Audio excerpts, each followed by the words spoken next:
नमस्कार, स्वागत है आप सभी का। मैं हूं हिमांशु और आप देख रहे हैं हलचल इंडिया। बेबाक खबर तेज असर। आइए नजर डालते हैं आज की खबर। विश्व मानक दिवस श्रृंखला के तहत मुजफ्फरनगर की सर्कुलर रोड स्थित एक होटल में मानक महोत्सव का आयोजन किया गया। सरकारी विभाग, उद्योगों, स्वयंसेवी संस्थाओं के प्रतिनिधि, ज्वेलर्स, स्कूली छात्रों व जन सामान्य ने प्रतिभाग किया। कार्यक्रम के मुख्य अतिथि कौशल विकास व व्यवसायिक शिक्षा राज्य मंत्री स्वतंत्र प्रभार कपिल अग्रवाल रहे। अपने संबोधन में उन्होंने कहा कि उपभोक्ताओं को प्रत्येक उत्पाद के मानकों की जानकारी होनी चाहिए, इससे उन्हें कभी भी किसी उत्पाद को लेकर धोखा नहीं हो सकता। उन्होंने कहा कि ISI पर पूर्ण रूप से भरोसा किया जा सकता है, क्योंकि अधिकारी इसका निरीक्षण करते हैं और बाजार में बिक रहे उत्पाद की गुणवत्ता जांचते हैं। उन्होंने कहा कि उत्पाद के विषय में उसके पैकेट में जानकारी दी होती है, जिसे पढ़ना चाहिए और खास तौर से बच्चों को इसकी जानकारी होनी चाहिए। जिला उद्योग केंद्र की महाप्रबंधक जैस्मिन फौजदार ने कहा कि ISI हॉलमार्किंग व अन्य मानकों के चिन्हों के विषय में सभी को जागरूक होना चाहिए। उन्होंने कहा कि उद्योगों को आगे बढ़कर स्वयं मानकों को अपनाना चाहिए, जिससे उत्पादों की गुणवत्ता सुनिश्चित हो सके। कार्यक्रम में ST पब्लिक स्कूल, शारदीन public school, holy child public school व लाला जगदीश प्रसाद इंटर कॉलेज के विद्यार्थियों ने सांस्कृतिक कार्यक्रम प्रस्तुत किए।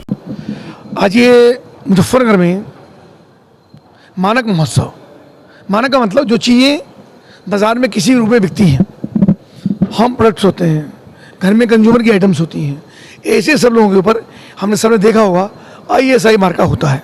तो ये इसलिए होता है कि ताकि कंपनियों को स्टैंडर्ड के हिसाब से उनका एक क्वालिफिकेशन ये हो जाए कि कंपनी क्वालिफाइड कंपनी से बनी है, स्टैंडर्ड बनी है।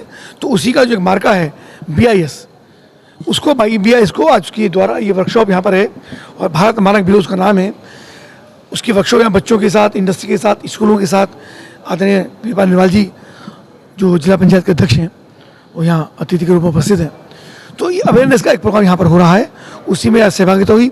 और जिन्हें प्रधानमंत्री श्री नरेंद्र मोदी जी लोगों के घरों तक अच्छी उन्नत किस्म की प्रोडक्ट उनके घर में पहुँचे, कोई घटिया माल उनके घर में ना पहुँचे, तो उसके लिए अवेयरनेस है ताकि बच्चे, छात्र, व्यापारी सब लोग अवेयर हों।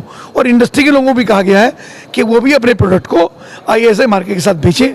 हॉलमार्क जैसे होता है तो गोल्ड जो होता है, ज्वेलरी जो होती है, उस पर हॉलमार्क की मोहर होती है ताकि लोगों को ये पता लगे कि गोल्ड ये नकली नहीं है और हॉलमार्क से ये परफेक्ट क्वालिफाई है। तो ऐसा मिलाकर के अवेयरनेस का आज कार्यक्रम हुआ, उसी में आज ये। अभिनव स्वरूप, मैं secretary federation of Muzaffarnagar commerce and industry. आज हम लोग के BIS bureau of Indian standards के बीच में बहुत एक बड़ी मीटिंग होने जा रही है, आयोजित की जा रही है। चौथी मीटिंग BIS की तरफ से मुजफ्फरनगर डिस्ट्रिक्ट में आयोजित की जा रही है। इसका मेन प्रयत्न जो है वो ये है कि जितने प्रोडक्ट्स हमारे हैं वो उसकी ओरिजिनलिटी के चेक करने के लिए एक सर्टिफिकेशन दिया जाता है जिसका नाम BIS होता है। उसको ISI भी दिया जाता है, किसी को हॉलमार्क भी दिया जाता है प्रोडक्ट के हिसाब से। अगर गोल्ड है तो उनको हॉलमार्क का एक स्टैम्प दिया जाता है, और अगर कोई प्रोडक्ट है, मैन्युफैक्चरिंग प्रोडक्ट है जो इंडस्ट्रीज बनाते हैं, उनको ISI का उनको एक लोगो दिया जाता है। ये सब जो बॉडी है BIS के थ्रू गवर्न की जाती है।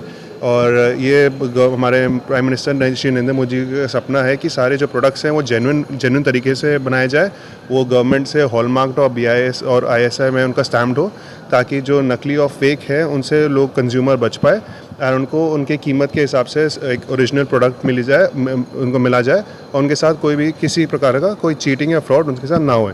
तो यही हम लोग की अपेक्षा है सबसे, हमारे कंज्यूमर इंडस्ट्रियलिस्ट से यही है कि वो सब अपने ISI के जितने मार्क्स है हर साल रिन्यू कराए, लाइसेंसेस रिन्यू कराए। एंड इसी आयोजन में हम सबको एक प्रेरणा, इंस्पिरेशन इसी चीज़ का देना चाहते हैं। Thank you so much. वक्त हो चला है आपसे विदा लेने का। कल फिर होंगे हाजिर कुछ नई और ताज़ा खबरों के साथ। तब तक के लिए दीजिए हमें इजाज़त। नमस्कार। हमारे YouTube और Facebook चैनल को फॉलो और सब्सक्राइब करना ना भूलें।